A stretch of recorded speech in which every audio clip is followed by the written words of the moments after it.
very consistent. I'm a very stable genius. A stable genius, which I guess is Einstein if he owned a comb? I'm a very stable genius. Who's the stable genius? He's a stable genius. Stable genius, self-proclaimed stable genius. I'm a genius. Get over it. I'm a very stable genius. I'm a very intelligent person. Because of my genius, okay? I took my cognitive exam as part of my physical exam, and I got the highest mark, and one of the doctors said, "Sir, I've never seen anybody get that kind of, that was the highest mark." There is a specific kind of confidence that requires no invitation. Donald Trump did not wait to be asked whether he was intelligent. He announced it. He announced it at press conferences, at rallies, on the White House lawn, and on social media at 2 in the morning. He called himself a stable genius, not once, as a joke, not twice, in passing, but so many times across so many years that the phrase became its own category of American political history. For 6 years, nobody showed him the paperwork. On Tuesday night, Jimmy Kimmel did. Which country are you watching this from right now? Drop it in the comments, because there was a time in the golden age of American television when you could not make a claim like that without someone eventually arriving with the documentation. Johnny Carson would have had the envelope ready within a week. It just took late night, a little longer this time. When Kimmel walked out onto that Hollywood stage, he was carrying something unusual under his arm. A manila folder, thick, sealed, stamped on the front with 4 words that made the front row go completely silent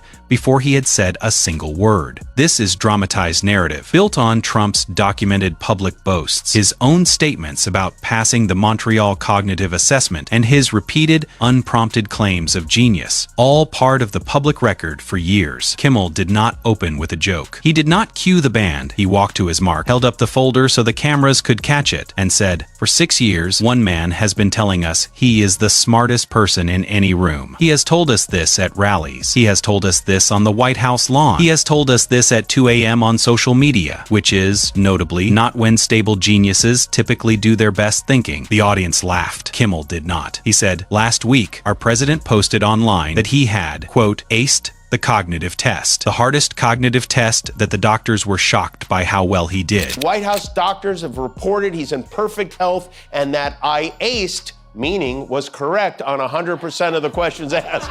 He defines the word aced for, like we're the ones with dementia. He said, "So we got the test." The studio went quiet in the particular way it goes quiet when a live audience realizes that what is being said is not setup, it is evidence. He opened the folder, he said. The Montreal Cognitive Assessment, 30 questions, maximum score, 30 points administered to evaluate basic memory, attention, language, and reasoning. He looked at the audience over the top of the folder. He said, "This is not a test of genius. It is a test of baseline cognitive function. It is the test doctors give you to determine whether you are experiencing decline." He paused. He said, "He aced it. He has told us this many times. Let's look at how." He pulled the first page. He said, question 7. The patient is shown 5 simple line drawings of animals and asked to identify them. An elephant, a camel, a lion, a rhinoceros, and a giraffe. He looked up standard 5 animals. He continued. He said, "Our patient correctly identified the elephant. He correctly identified the camel. He correctly identified the lion." He looked at the page. He said, "He identified the rhinoceros as," and Kimmel paused here, the way you pause before reading something that requires the audience to be fully seated. "A large horse with a spike." The studio broke. It was not polite laughter. It was the involuntary eruption of a room hearing something it genuinely could not believe was real. Kimmel waited for the room to come back down. Then he said, "In fairness, it is a large animal. He is in the right category." But he kept reading. He said, question 12. The patient is shown a clock face with no numbers and asked to draw the hands to show 10 minutes past 11. He held up the page so the cameras could catch it. He said, "Our patient drew a clock." He gave it full marks for effort. He then drew both hands pointing straight up to 12. He said, "I believe." He was trying to show it was noon, which is 11:50 minutes off from 10 past 11.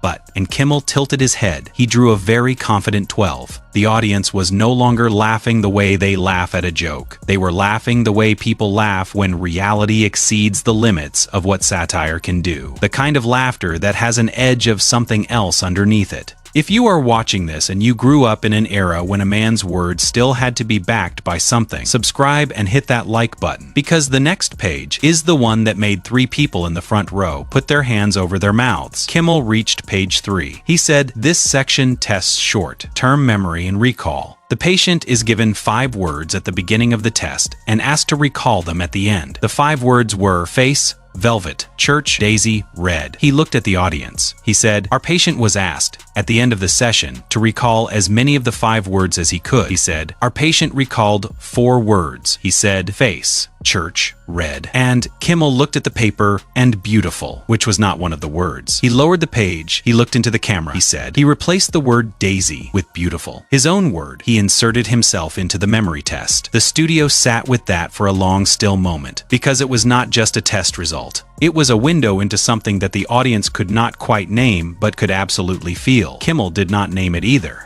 He simply closed the folder. He said, 30 questions, 30 points possible. He said our patient was graded by his own physician, Dr. Ronnie Jackson, who told reporters the results were, quote, absolutely, unequivocally normal. He said Jackson was later nominated to Congress. He did not note whether the nomination was a reward. He did not need to. He picked up the folder one final time. He said, stable genius. He paused. He set it back down. He said, the man who replaced Daisy with beautiful on a memory test has the nuclear codes. He said it quietly, without performance, the way you say something that does not need decoration. The audience did not roar. They did something older audiences do when a late-night host stops performing and starts reckoning. They went very, very still. The kind of still that Walter Cronkite used to create. The kind that means what just happened was not entertainment. It was information. Trump posted the next morning. He said Kimmel had terrible ratings. He said he was a third-rate talent. He said he himself had unquestionably one of the highest IQs in television history. He did not mention the rhinoceros. He did not address the clock. He did not explain the word beautiful. The folder sat on Kimmel's desk. It had said everything it needed to say, quietly. Specifically, with the kind of documentation that does not require a second appointment. Subscribe to the narrative brief and turn on notifications. He said stable genius. We read the test